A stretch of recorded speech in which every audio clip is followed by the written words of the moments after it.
What do you have for us this week?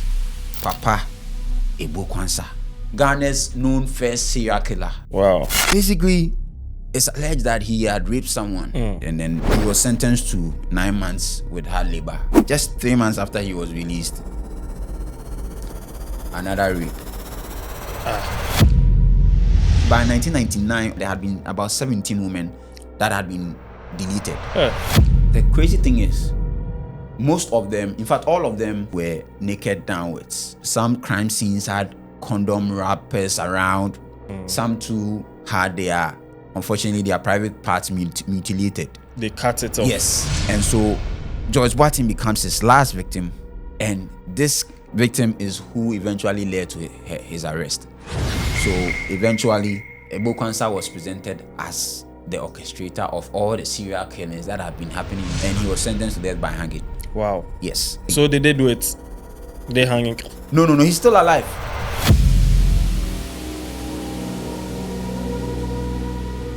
We're back with another episode of Crime de la Crime, and as you can see the background looking pink, it's because October is Breast Cancer Awareness Month, and that's why Taylor Marik also has the pink bandana over there. Marik, how be? Bro, Nipa bro, I've been stressed and everything. I mean, you know already, I've been sick and all, but the job has to go on. Right. We have to come and tell you which people are committing the crimes in this country. So, Exactly. Yeah. So, well, I'm wishing you a speedy recovery. Yeah. Thank you. Because we need more Oja when the stories are coming. We need more. Yeah. Nice one. Anyway, what do you have for us this week? Headless. I mean, like I said, I've been very, very stressed and everything. Everything they stress me, health, everything, work, everything. Sorry. But see, all the stress I'm going through, it be small. It be small because some stress it hit Ghana some years ago. Hey. Yeah. What happened? Headless. So in the late 90s. Okay. So like between 1996 coming to about 2000. Thinking about it, it be more crazy. Anyway, but mostly between 1999 and 2000. Okay. There was a series of serious murders that was happening in Accra, especially. Hey. That caused Ghanaians to be very, very stressed.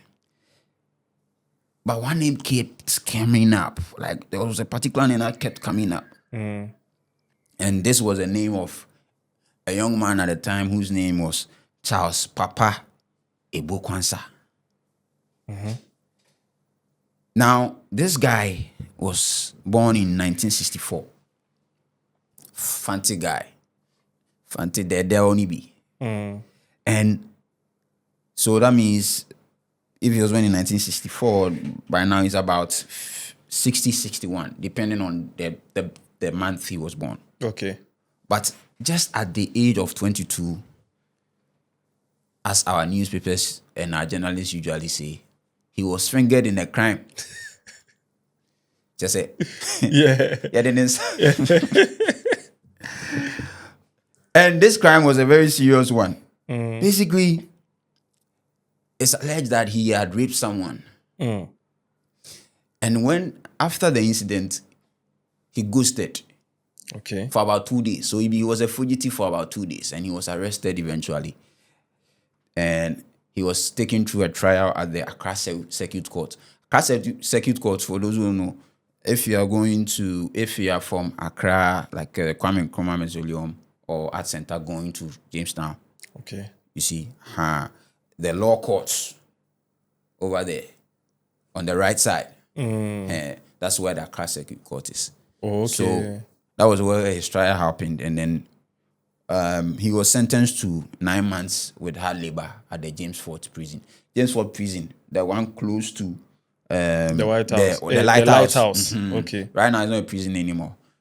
But that was where he was sentenced to 9 months, just 9 months. 9 months for the rape? Yeah, for the rape. With hard labor.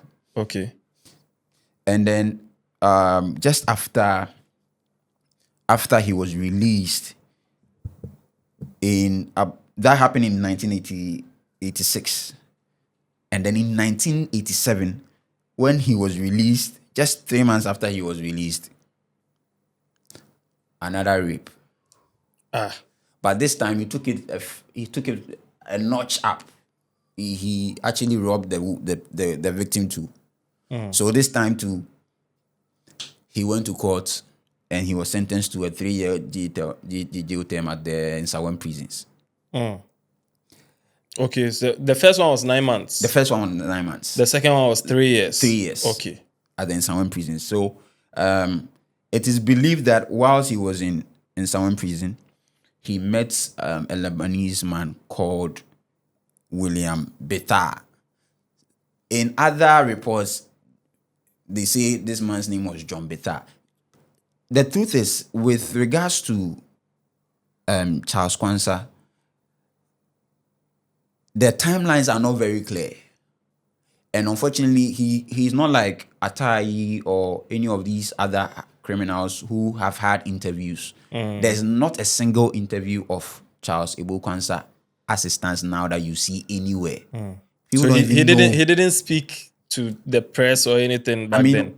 I mean, he did, but there's no video of him having an interview, at least since I think the last interview he had with any journalist was in about 2007 or 2008. And since then, so he hasn't been able to lay the facts from his side, right? Except from the ones that happened in a court or what the prosecution said during his trial, right? So the timelines and the story details are some way. But so this man he met taught him how to do carpentry. Okay. Right? And then after in the prison, like he taught him how to do carpentry. And then when he was released in about 1990, the man helped him find a job at the what's the name? The Locks and Lumber Company in Kumasi. For those who grew up in Kumasi, I grew up in Kumasi, so I know LLL. That was a name that people used to call it. It's a private LLL. Okay. 3 L's. It was a private timber processing company. It's still actually there. They still work. And they started work in like 1967. It was a private company. So that was where he went to work. But somehow, during the time he was in Kumasi, he committed a robbery. Yes, he committed a robbery and he was jailed for that one too. It's not clear which particular year that robbery happened or even how long he was in jail for. But somehow in 1996, and this is where the real story of Charles Ebo Quansah really begins. 1996. Okay.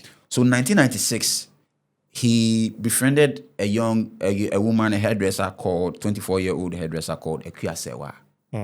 And it is believed or claimed by the prosecution that during the time he befriended this lady, they went on like a drinking spree around the Kumasi Sports Stadium. Just drinking and all of that. And by the end of the day, Ekuasewa was found, unfortunately, deleted. Okay. And so that is where the story comes. And that is his known, officially first known murder. Okay. Ekuasewa, 24-year-old woman. But in the same period and it is believed that after he deleted Ekuasewa, he then left Kumasi and came back to Accra. I mean, he was originally from Accra. The first 2 rapes that happened that got him sentenced, he did it in Dansoman. Okay. Right? All the 2 were in Dansoman. The first 2, yes. But the first imprisonment took him to James Fort. Yes. And the second one took him to Nsawam. Yes. Then he went to Kumasi to go and work. Yes. And then committed a robbery and all of that. And then now, after Ekuasewa's incident, he moved back to Accra. Okay. And resided in Adenta. Okay. So, in that period, we came to know, I don't know how many of us got to hear about this, but we came to know something called the Mataheko killings. it became something that became popular at the time. Is it the Ashola thing? Because they used to drain people with yes. blood. That they say Ashola. Yes. It became a song, right? That VIP song. Right. They changed it to Ashola, yeah, Mataheko. Right. So this is the story. Oh, let's go. So, but the story of surrounding the Mataheko killings really kicked off or started properly in 1998, early 1998. Okay. Right? So the 1996 deletion that he did in Kumasi, he wasn't caught? No, he was at the time he wasn't caught. Then he came to Accra. Okay. Right? So the Mataheko killing started, and in about 2 years, there were about 25 women that had been deleted in different places. But here's the story. If you hear the name Mataheko killings, you would think that all the murders happened in Mataheko. But it wasn't that. It was because there was a particular moment where in a span of about 4 days, 2 women had been killed in succession, and it became crazy. So, in fact, in 1998, there was a mob action that happened in Mataheko at the time. There was a hotel in Mataheko that some foreign nationals had come to lodge over there. And then they had found someone dead around that place. So they believed that it was those people who did it. Okay. So, they went to attack them. Yes. But they were seized by the police. Okay. Now, like I said, all of them didn't happen in Mataheko. Some happened in Salam Down, Dansoman. Some happened in several places, at Abraka and environs. Some even happened in Abostiokai. So it wasn't centered there, but it's because of that period where like about 3-4 women had been killed in about a month. So they took it on, right? Okay. So that protest happened in December of 1999. The mob action happened in 1999. And then fast forward to about 1999.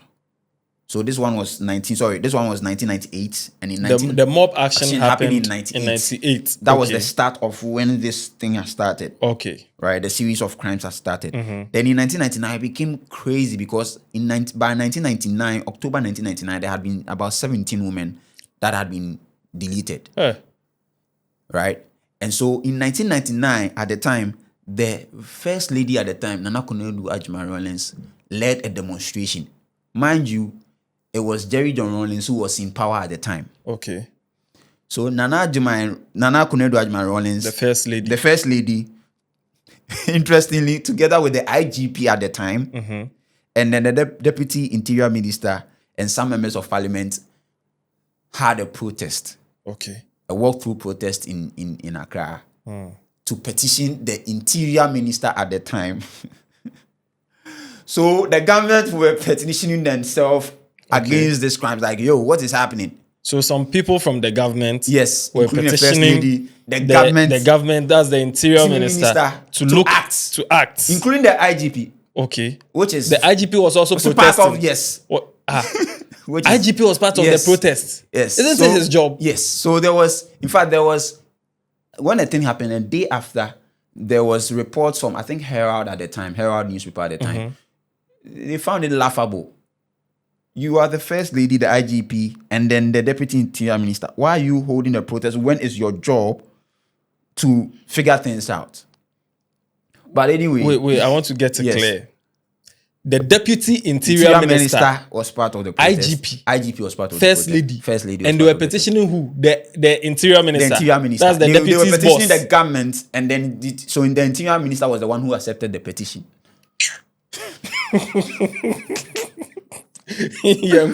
Anyway, and so that happened, and then that happened in 1999. Then in December of 2000, the year 2000, that was a bit close to election. I think around the time we used to have elections around the 24th or whatever. So in December 22nd, there was another protest, a large one by a woman, like women's advocate groups around the country. Wait, were all the victims women? All the victims were women. Oh. Yes, all the victims were women. Okay. So that protest too happened, and they were calling for the resignation of the IGP at the time. The IGP at the time was Peter Namfuri, and the Interior Minister at the time was Ni Okaja Adamafio. Yeah, he's not very known, but he was the one who was the Interior Minister at the time. So he was the one who took that petition from the 1999 protest, and they were calling for them, you guys, you're not doing enough. You are not doing enough, because by the end of 2000, there were about now 25 to about 30 murders of women, different women. Crazy. The crazy thing is, most of them, in fact, all of them, from reports, all of them were, when they were found, were naked downwards, right? But some of them had peculiar extremities. Some of them, like he said in Mataheko, some of them had their bloods drawn. Okay. Some crime scenes had condom wrappers around, lying around the deceased or the victim. Some too had unfortunately, their private parts mutilated. They cut it off. Yes. I heard this thing. Yeah. Because that time I was living at Dansoman. Yes. So I heard this thing. They were always telling us. Yes. So it was a very serious thing. But let's come back to Quansah. Okay. So in the time all this was happening, the last known victim of Charles Ebo Quansah became a woman called Joyce Watting at Adenta. Okay. Mind you, he was living at Adenta. And at Adenta, he worked as a mechanic. Like he had a bit of handy, he was a mechanic. He also had a Kia truck. He drove a Kia truck, right? And so Joyce Watting becomes his last victim. And this victim is who eventually led to his arrest. Now, there are two versions of how he was arrested. Okay. But in reality, it's just one. Okay. Now, the two versions are that in February of 2021,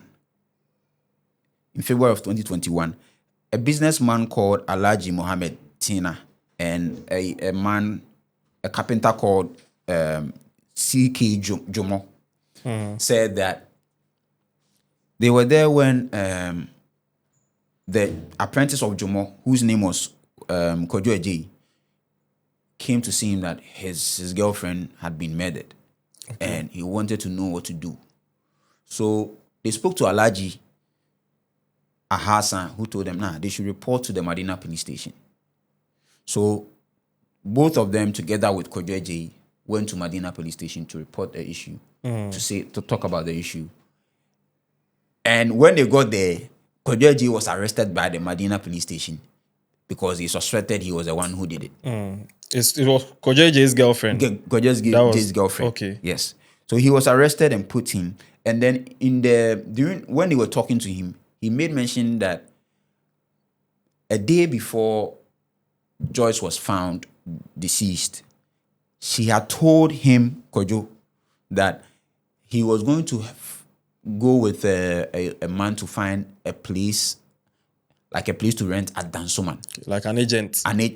No, this was like someone who lived in Adenta. Okay. And this person happened to be Ebo Quansah. Right. So she went with Ebo Quansah to go and look for a place to rent for him at Dansoman. So as a friend, he was going to help him find a place at Dansoman. And so he described this guy, Ebo Quansah, to Alhaji Hassan and Jomo. And they decided to go and look for him. He had given them an idea of where he lived and that. So in about 3 days, the first day they went to his house to go and look for him. He wasn't there. And decided that they were going to take turns to just survey his house and make sure that he's found. Okay. Alhaji says that on the third day, which is 3 days after Joyce was deceased, Jomo called him like about 5 a.m. Master Hassan, Akwana okun Joyce no abefio. Okay. So As in the guy has come home. yes, so Okay. Master Hassan now drove from his house and went to the Medina police station and told them, look, we found this person that we believe did this to Joyce. So the Medina police station gave him 2 armed officers and he drove them personally to the house where they effected the arrest of Ebo Quansah. Okay. So that's the story. Now That's story number 1. that's story number 1. Okay. So Ebo Quansah now, together with Kojo, were moved from Medina police station to the police headquarters. And it is Kojo J says that whilst they were there, Ebo Quansah had mentioned that, he did not know him at the time, but he had mentioned, Charlie, be like, they tell me I'll do one, but I don't go tell them that. Okay. So he was just chatting with somebody, another inmate. Okay. Right. And then he relayed the information to the police. And then after that, Kojo was left to go. So he was left to go. Now, the second story, which a lot of people have dwelt on, is that in 2001, right? So the story of Joyce happens in 2001, February 2001. I think I initially said 2021, but it's 2001. So in that same 2001, mind you, we had done our elections in 2000. In January, President Kufuor took over as the president. In April 2001, the FBI, the director of the FBI in America, Okay. he had like a conference in Africa. But on his way, he passed by Ghana. That was in April of 2001 and met Kufuor. And Kufuor had told him like, yo, this is the problem we have. Mind you, Kufuor had promised during his election that he would help. Now, he was going to solve the murders. So when FBI agents Louis Free came down to Ghana, they had a chat about how he could help them and stuff. And Louis Free told him, you know what, we'll help you. We'll help you. So in 10 days after the meeting with Kufuor, he sent down 10 agents from the FBI from different units, including a polygraph expert from the FBI Atlanta division, whose name was Gerald Downs. He ultimately became like the lead of the FBI team who came to Ghana to help solve the issue. Now, when they came down, the story was scattered like around. The police was clueless. The Ghana police was clueless about how to go about this. So Gerald Downs, together with the FBI agents, helped them have a pin map. A pin map basically is where they now jotted or pointed out where the crimes had happened across the city. Okay. Right. And there's like a map of it that we'll put on for people to see. But there was a lot of it happening at Dansoman, even though because of the phenomena of the Mataheko killings, it made it look like a lot of them happened in Mataheko, right? And like I said, there was some that happened in Asalam Down and other places. But so what happened is, when they did that, the FBI agent Gerald Downs, who after the whole thing was done and they eventually moved, he had like a more like a podcast or interview about the incident, and he explained what happened. Okay. So he says that during the time, there was a name that kept coming up, you know, and that name was Ebo Quansah, right? And also during the time, Ghana police had not kept a lot of evidence from the crime scenes. And I've always said this, those times, unfortunately, I'm sorry, but the Ghana police were clueless. I mean, mind you, this was the first time anything like this was happening. So they didn't take a lot of evidence. But what they did was they had a blood-stained T-shirt that a woman came to give them, right? That she was the girlfriend of Ebo Quansah, and one of the murders happened around the time, and when he came home, he had that blood T-shirt, whatever. Hey, for some reason, his own girlfriend. Yes, for some reason, she kept it or whatever, and then eventually gave it to the police. To the police, okay. At the end of the video, when I'm giving my opinions, I'll explain why I have doubt with that. But so when the name kept coming up from different sources, they told the Ghana police to find Ebo Quansah. And when he was brought in, he was arrested and brought in. So by the story so of the FBI, the time the FBI came, Ebo Quansah wasn't in custody. that is what the FBI claims. Okay. The story. So this is the second story. The second story. So in the second story, it is believed that he was arrested in April of 2001. Okay. All right. But so when he was brought in, eventually they had a polygraph test. At the time, we called it lie detector test. And when they realized his answers were not, like he sort of like failed the test according to Gerald Downs. So they started probing and asking questions and all of that. And eventually they pushed him to say that he confessed to murdering or deleting 9 women. Nine out of the 20-something. Yes, out of the 20-something, including Joyce Boating. Okay. And then eventually also Quansah in Kumasi. Okay. Again, at the end of the video, I'll explain why I have my doubts about it. And then also somehow they kind of found him culpable for the other murders, the 34 murders. So eventually, Ebo Quansah was presented as the orchestrator of all the serial killings that have been happening around Accra. Mind you, the police were on fire to find the perpetrator because, again, President Kufuor had promised. So from the account, that is what happened. But this is what I think. This is I think what is the real story. The two stories you've given right now, which one is the real story? I believe this is what I think happened. All right. I do believe that he was arrested with the help of Alassane and Mr. Jomo when he killed 3 days after he had murdered Joyce Boating. I think that's what happened. I think the FBI bit is that, they helped confirm if he was the one. Okay. Because now, here's my thing. Why did his name kept coming up? Because this is someone who did not stay. He wasn't staying in all these places. So it wasn't like all the crimes happened in Adenta for you to say, oh, we've realized that this guy is suspicious, so it might be him. So the story that his name kept coming up from different sources does not make sense. I think the police had him for Joyce's murder. And then he became the obvious. Because now, when they arrested him for Joyce's thing, they did a background check and realized he had been, being in jail for the 2 rapes in Dansoman. So it was like they kind of connected and felt like, but of course, it be America where they talk about, they always want to take glory for some of these things. So they want to be like, oh, you're the ones who helped court. Okay. But I don't believe that story at all. Even though truly they were here. There are pictures of it that we'll put on the screens. They truly came down to help.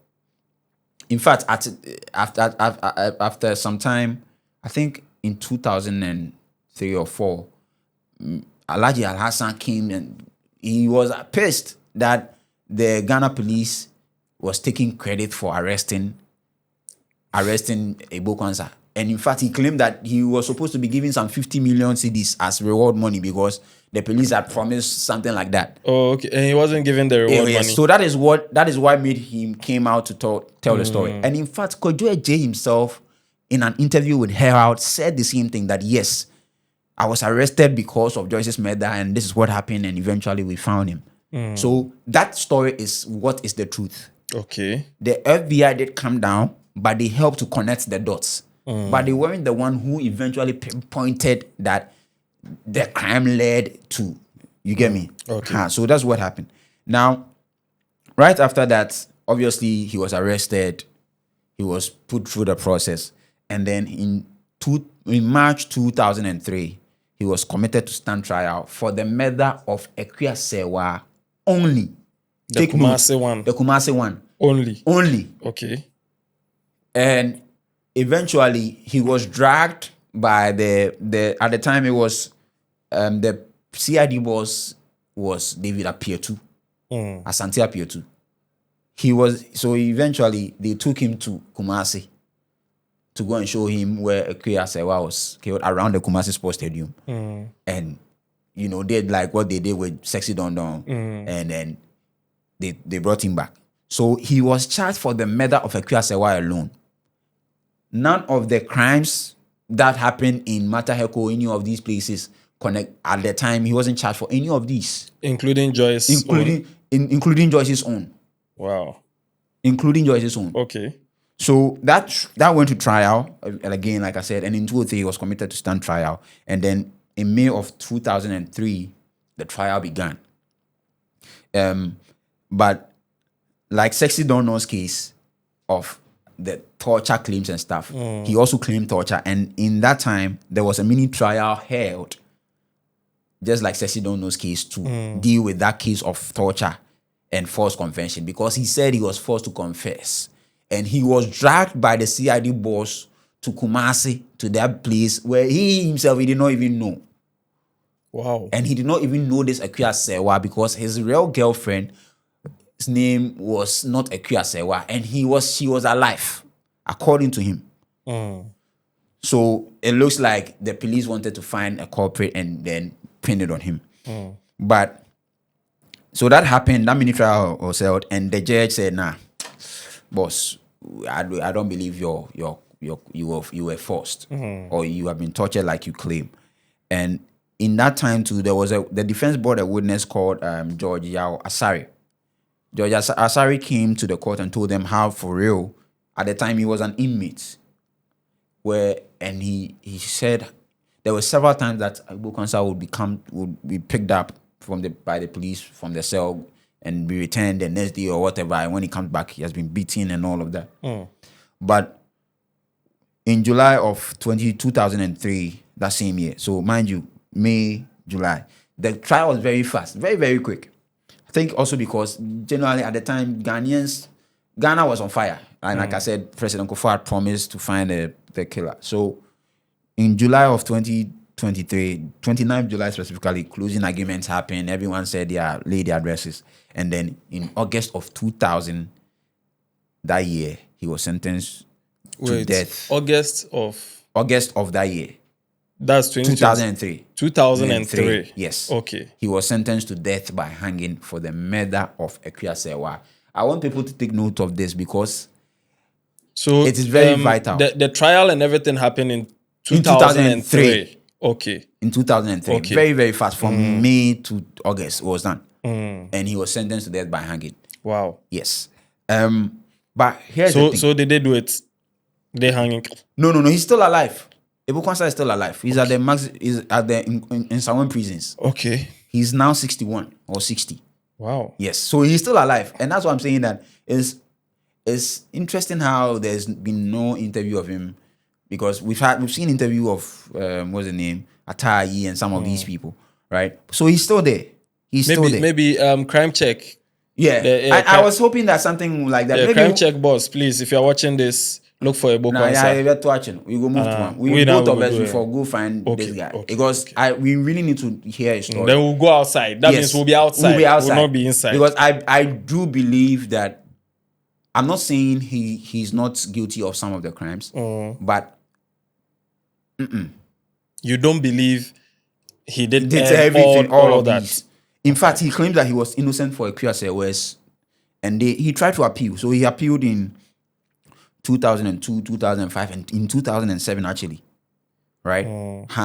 But yes, during the sentencing, the judge believed that no. Judge Agnes said, "Nah, boss, you do that thing." So, like I said, he was sentenced to hanging.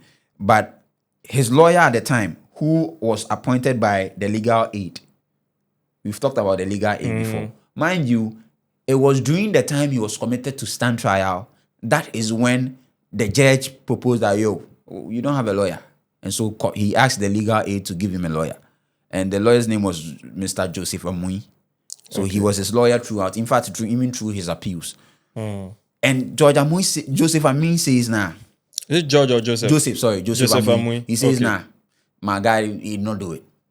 There's some shady thing going on. So he too helped with the appeal and stuff. And in fact, in a later interview after the incident, he said he made mention of, so during the time, right, during the trial, he had subpoenaed the CID boss at the time who was Patrick Champon at the time. Yes, Patrick Champon.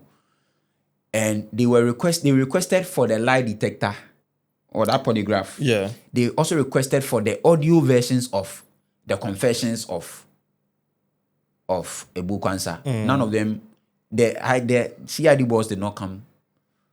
They not come to the courts. And so, in fact, he was saying, and several lawyers, in fact, later after the whole thing, I remember lawyer Oye later came out to say, nah, that should not have happened. That they subpoenaed the CID boss to submit evidence in a serious trial like this. And he didn't. He didn't show up. And so up till now, that lie detector test and the voice recordings of him, Ebo Quansah, confessing to the crimes is not there. It's just a statement. So they went to trial with just a statement, a written statement. A written statement. Which Quansah says he was forced to sign. Okay. Because he was an infante. So in fact the FBI agents, Gerald, who led the investigation, said during the time they were asking questions, he was doing that with an interpreter. Interpreter. Okay. Sorry. So he said that statement was not written by him. He was just made to sign. Right? And they didn't ask the interpreter to? Or wasn't present in the court? No, he wasn't present in the court. Right? Okay. So all of these happened, and so lawyer Mui says no. But interestingly, you remember we said that some lawyers were not getting paid from the liquor aid. Yeah. So he said as at 204, when he made this interview, he hadn't been paid for his work he did with 2003. Yes, in 2003 with Ebo Quansah. He wasn't paid. It wasn't paid. But so moving forward, in about 2 or 3 occasions after Ebo Quansah was sentenced, he had come out to deny these things. In fact, during the trial, a relative of Ekuasewa was brought to the stands to come and confirm if he knew. He could not point him out that he knew him. Okay. And this is someone who was allegedly his girlfriend.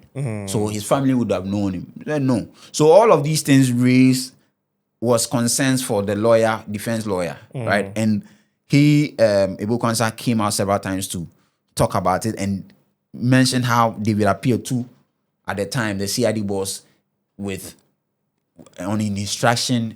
his instruction was caused police to come for him, to beat him and torture him to confess to these things. He confessed to 9 and then eventually found culpable of the 34 murders. Mind you, a bit after he was arrested, there were about 2 known murders that happened in that similar fashion. Okay. Right? But, so here's my theory about this thing, yeah? Before we get to your theory, after, so that means even the 9 murders that he supposedly committed. Yes, he committed. He agreed that or whatever. No, he did not agree. Okay. No, he confessed to it. Yeah, they said he confessed to it. Yes. Those ones he was not charged. He was not charged for it. So the only thing that he was sentenced on was mainly the Kumasi one. Okay. Even a queer Joyce Boateng's one, which is the Denta one, the last one known victim, he wasn't sentenced for that. Okay. But around the time, I think because he was believed and by police investigations, he had confessed to the 9 crimes. I think that is why the sentence was that heavy. Heavy, yeah. So but he was not necessarily tied to it. They believe he confessed to it. But there wasn't any, mind you, at the time, some of these women they said they were strangled. Some of them had blood around them and all of that. Some of them, some of them had their clothes there. All these things were not picked up by the police at the time. For storage, for anything. So, I mean, by now, we could have done a DNA on these clothes to find whose hand was on it. Also, mind you, at the time, Ghana, Charlie, if someone sees someone has been in that position, they will probably go and touch the person and stuff. So, so there's a lot of doubt with that. And also, before you conclude, if they sentence someone like he was sentenced to hanging like that, you know, how come they didn't do it and he's still alive? So the reason is, when someone is sentenced to hanging in Ghana, what happens is the president has to sign an executive order for that execution to happen. Okay. Unfortunately, for years now, I think since Kufuor came, that has stopped. So that's why you've not heard of public executions again in a long time. Okay. I think these presidents just don't want to sign, even though legally it's still there. So legally, someone can still be sentenced. But maybe they don't want to sign because if they sign, they feel like they are the ones who. Yes. So some of them has now been commuted to life sentences, right? But that is still there. There's in our law, someone can still be sentenced to hanging. Okay. Except when it happens, the president has to sign. And they are not signing. Okay. So that's why it's still there. Maybe one president like you will come next year or next election and come and sign.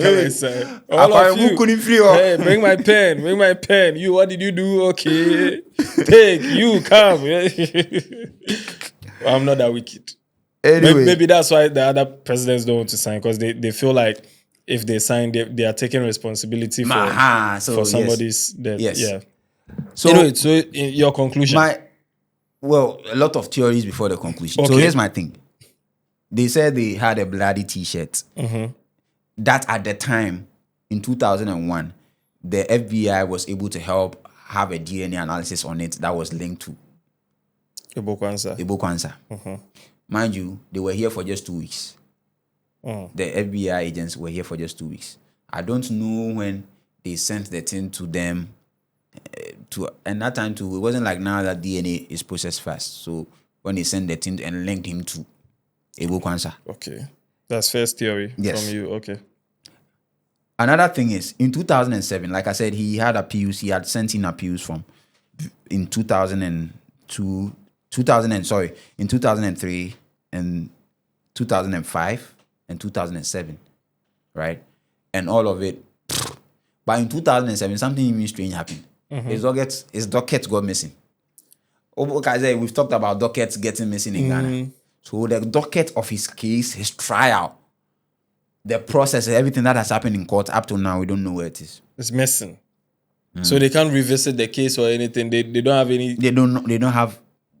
And that is why I think the story is scattered around. Okay. About the timelines. Right? And then I have cited a letter that Ebo Quansah wrote to a pen pal he had in those times in 2007. It's dated 20th August 2007 that he sent to a pen pal in Netherlands. I think the name was Camille. Basically, he was talking about his appeal process and stuff. And I think this Camille person had asked Ebo Quansah how much he needed to file his appeal. And he told the person he needed $5,000. Mind you, in 2007, we had done our redenomination in July 2007. Yeah. And that was when $1 was a CD. So around that time, he needed 5,000 CDs. Okay. For his appeal process. That's what 5,000 plus 4 zeros, 50 million. Yes. Okay. Yes, exactly. And then in 2010, and here's where my issue is. In 2010, President Atamils became the president, was the president at the time.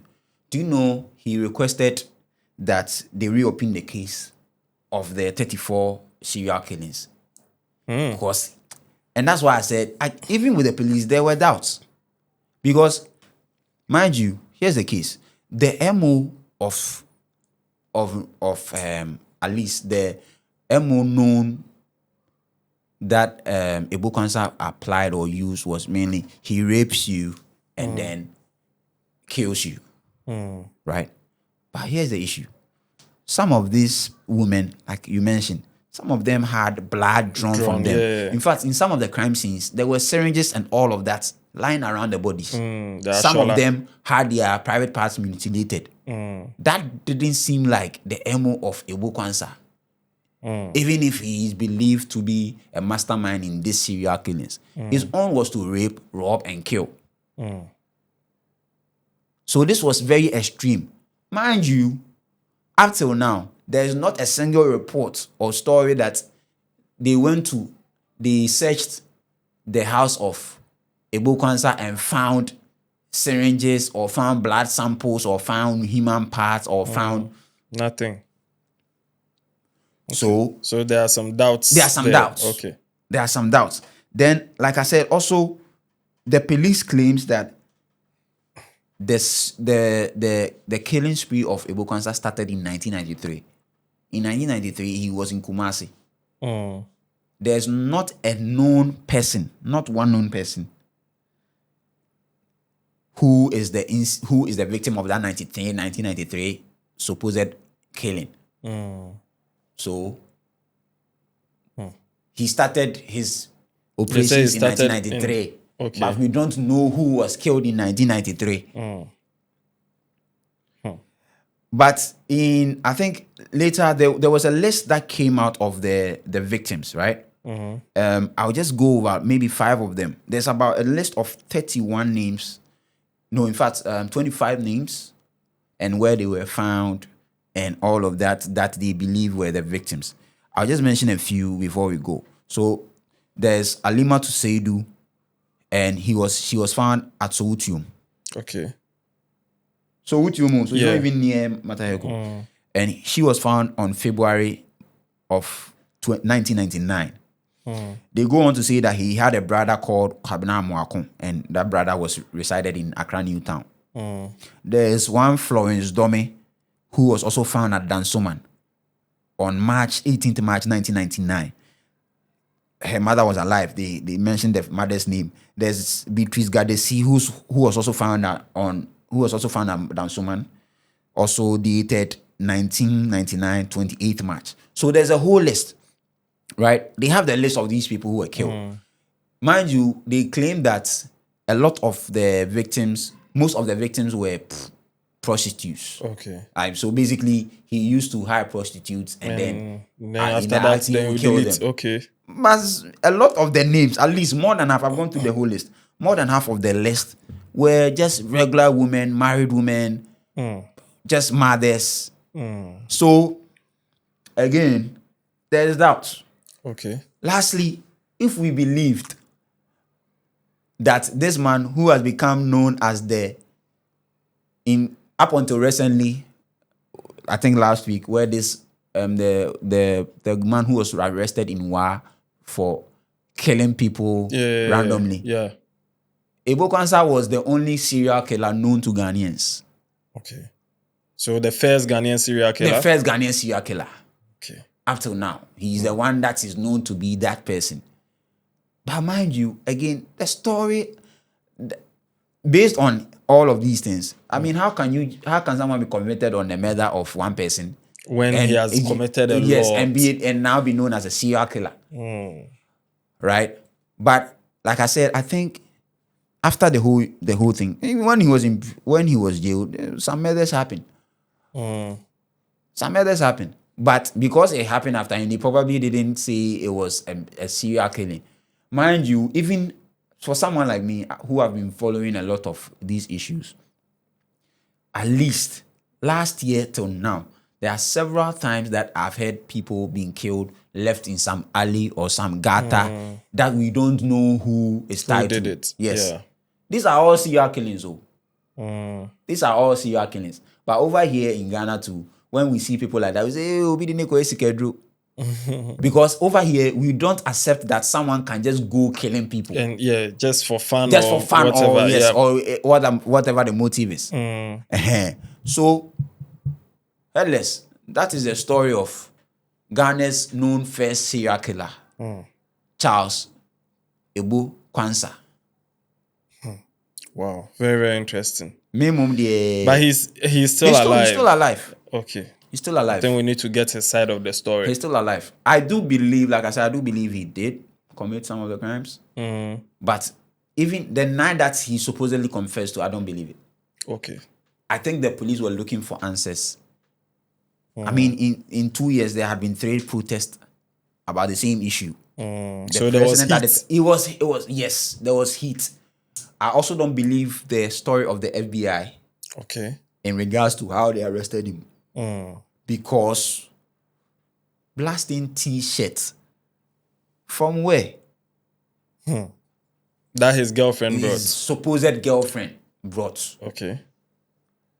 And also a lot of people mention his name. Hey. All right. Let me know what you think about this case in the comment section. Share your views in the comment section. And also feedback as usual. Feedback. We keep very, very improving. necessary. So yes, give us the feedback. Lastly, Charlie, the stocks are going up. If you want to bring your sponsorship, bring it now. It sounds like a warning. If we enter December or January next year and you bring it, it sounds like a warning. How about $2,000? Yeah. So on that note, please, we are still in the Breast Cancer Awareness Month. Kindly check. If you can't check yourself, find somebody in your area to check for you. There are a lot of guys who are available to check for you. So if you are not married and you are not in a relationship, please let somebody check for you. And please note that they say that usually you find a lamp. A lamp. But it's not always that you find a lamp. Okay. So don't just do self-examination and think you didn't find a lamp or whatever. Mind you, men can also get breast cancer. Yes. So I beg you, make we all go check. Everybody should check. If you let Madam press for you to a day or day. But let's all go check because it's a very serious thing. I'm checking now. I'm in Madam Day house. And you know, come and ensure, I know. Japon.